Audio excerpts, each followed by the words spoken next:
Hi guys, welcome to another video of mine. Come on, Oblak, and this is a talking point video of mine. And this talking point video is going to be interesting. I'm going to be discussing loads of things regarding Kepa or Balaga. Now, the reason why I'm making a goalkeeping video is because it was heavily requested, and also I feel as though I have to, as a Chelsea channel producer, it's my duty to make a video such as this because of the controversy that's on all of social media, especially Twitter. And of course, after this poor performance yesterday against Man City, and not just yesterday, it's been poor form. It's been over a couple of games, and if anything, it's probably been this season. I'm going to be covering that, my thoughts, opinions on that. Do I think that we need to sell him in the summer? Do I think we need to give him time, or do I think he's just a bit of poor form? Going to be delving into all the details, all the talking points. Make sure you smash the like button, subscribe to my channel if you are new around here. Make sure you hit the notification to notify you every time I do uploads, and comment down with your thoughts, opinions in the comment section below. But without further ado, let's get straight into it. Now, what I do want to ask you guys is Kepa good enough to play for Chelsea Football Club? Is he a keeper that has world-class potential? Will he reach his peak at Chelsea Football Club? And is he designed for the Premier League? Maybe he's just not good enough. And the thing is, I've got to mention here is there's a lot of things and factors that are going to be taking place. And number one, the factors I'll be covering this topic is goalkeeping coaches. We need to be looking more detail into Lampard's backroom staff. Is it him? Because you can't be going from such a decline of last season. The guy was so solid last year. He's one of the best keepers in Premier League, and this season he's been trash, let's be honest. The decline is unreal. It's not healthy. There's obviously something more behind the scenes, more details. Maybe the goalkeeping coach, maybe he's not getting along with him. Maybe it's not a high-level goalkeeping coach. Going to be getting into that. Also, if we did sell him, who would you realistically sign? Sign a replacement instead of Kepa. What keeper would you sign that's realistic? Remember, let's be realistic here. Or we could just be looking at this thinking maybe it's just poor form. Maybe he's in a poor run of form. And is it always Kepa's fault? Let's break down all the goals conceded so far this season. And has every single goal been his fault? And also it could just be some clear agenda from the fan base. And obviously we need to cover his poor save percentage as well. I'm going to be covering those topics in this video. But like I said, let's start with the first one, goalkeeping coach, because I believe this is something that's important. Now obviously we know his goalkeeping coach is Hilario. And last season on the Sarri, it was a different goalkeeping coach. Depending what manager, you have different goalkeeping coaches, etc, etc. That's very common sense, basic knowledge. Now of course we need to be looking at the goalkeeping coach, because of course maybe it's something to do with the goalkeeping coach. Maybe it's the style of the goalkeeping coach. Now, a lot of people say, let's not always blame the goalkeeping coach. Look at the goals Kepa's conceded. He needs to be doing better. Yes, I agree. But let's have a look at the goalkeeping coach for a second. Obviously, in my opinion, goalkeeping coaches are very important. Just as good as an elite keeper. You need to have an elite goalkeeping coach. Hence why they're paid good amounts of money. Now, the reason why I say it is because we know Kepa's style. He's a sweeper keeper. Distribution is one of his main attributes, and same as shot-stopping abilities, right? If you don't get a goalkeeping coach that's suited to his attributes, that are strong to his attributes, therefore, when he coaches in training and he trains trying to adapt to the goalkeeping coach's, roles, etc., what he wants to do, he's effectively playing against him, and it doesn't favour him. So this is something that could affect Kepa 100%. And I think this could be a snowball effect from Kepa as well. And I think he had a couple of bad performances, bad form, and it's kind of snowballed into one where now he's now in a bit of a rut. He's in poor form, game after game, producing poor performances.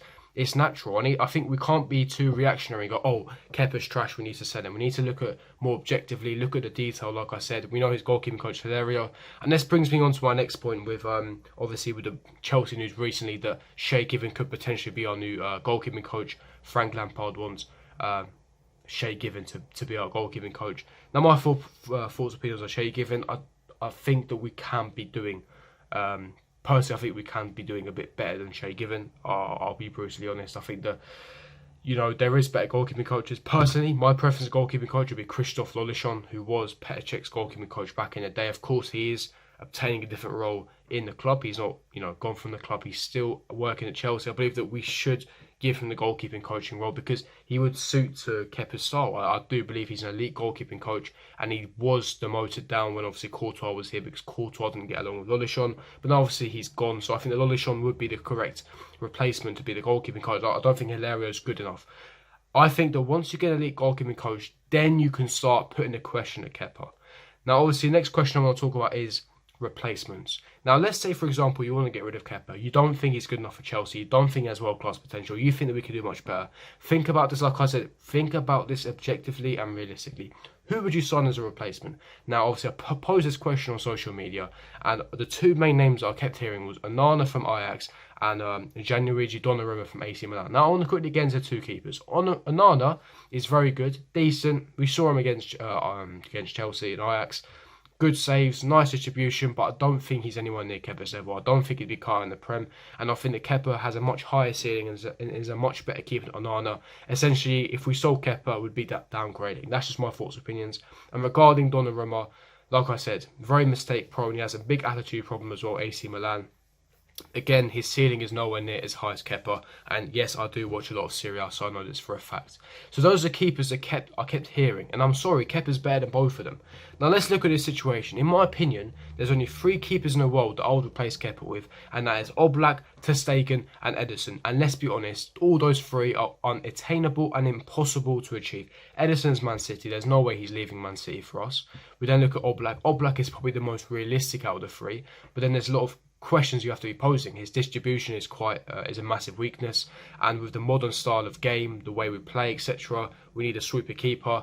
That might be a massive issue. Yes, he's world class with shot stopping abilities, and again, would you want to leave Atletico Madrid? We just paid £71 million for Kepa. We still hold the world record.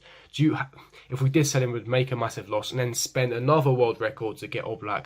I don't know if it's realistic. Then look at ter Stegen, one of the best keepers in the world playing for Barcelona. Again, unrealistic, impossible to achieve. So you're looking at replacements, and in my opinion, there's no one right now on the market available that is better than Kepa, ready-made for our style of play, that we can go out and get. It's not, Kepa's the best one there at the moment, and I think we need to be stick by him. Back him. This guy will be world class in his prime, and I think that he will be the best keeper in the world in a few years. This guy's only 25. Keepers don't hit their peak until 29, 30. I think that we need to give him time, and I believe it's just a bit of poor form, mixture in the fact that obviously we need an elite goalkeeping coach as well, which I already covered that point. Now, obviously, like I said, it could just be poor form. Now, let's get into save percentage, because a lot of people always bring up an argument when they bring up keepers as, oh, but look at Kepa's save percentage. Now, if you cast your minds back to last year, Kepa had a very poor save percentage. Now, think of ter Stegen, like I just mentioned, a world-class keeper, arguably the best keeper in the world. He has a similar save percentage to Kepa. Now, in my opinion, the reason a lot of the goals we conceded was because our fullbacks were getting exposed. We had Alonso and Azpilicueta. Emerson was injured for time. Reece James needed time to get adapting, and he was injured for a bit as well. So a lot of the time, we had Alonso and Azpilicueta as our fullbacks. Now, of course, they're not designed for the modern style of fullback. They don't really suit the attacking style of football, Lampard style. Therefore, they get exposed a lot in behind those spaces, and we get penetrated down with a lot of cutbacks. Hence why we concede a lot. Now, if you notice, since we have Emerson back from injury and Reece James has been playing a lot more, we've conceded less goals and there's been more clean sheets. Now, I think that when you look at goals conceded, you have to look at the whole picture, the defence as well. Now, of course, a lot of you want to get into the save percentage, we are going to get in a minute. With the save percentage, like I said, he hasn't got a very good save percentage. There's no denying that. He's been in poor form. He's just simply not been good enough this season, I have to admit, especially yesterday. But let's look at his save percentage, right? With save percentage, right, a lot of people don't understand that the more samples you have, the higher percentage you'll have. I saw a lot of people as well, you know who you are, when I was comparing Kepa and Leno. A lot of, even our fan base was saying Leno's better. Leno is not a better keeper than Kepa, I'm sorry.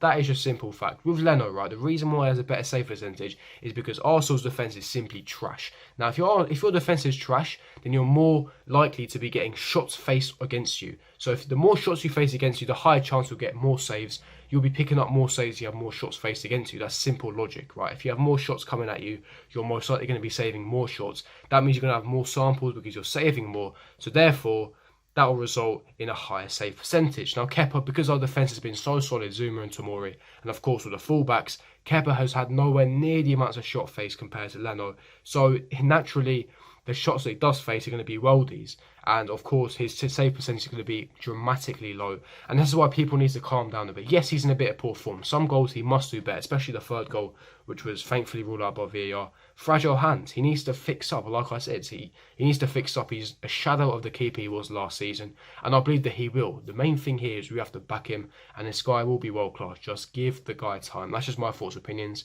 Going to wrap up the talking point video there, guys. If you did enjoy this video, don't forget to smash that like button and subscribe to my channel if you are new around here. Make sure to hit the bell notification so for every time I do upload, and comment down with your thoughts and opinions in the comment section below. Do you agree with me? Do you think that we need to give Kepa time? Do you think we need a new elite goalkeeping coach, or do you think that, listen, he's not good enough, let's sell him? Leave me your thoughts in the comment section below. But I'm going to wrap up there, guys. Keep things moving, and I'll see you guys for my next video. Peace.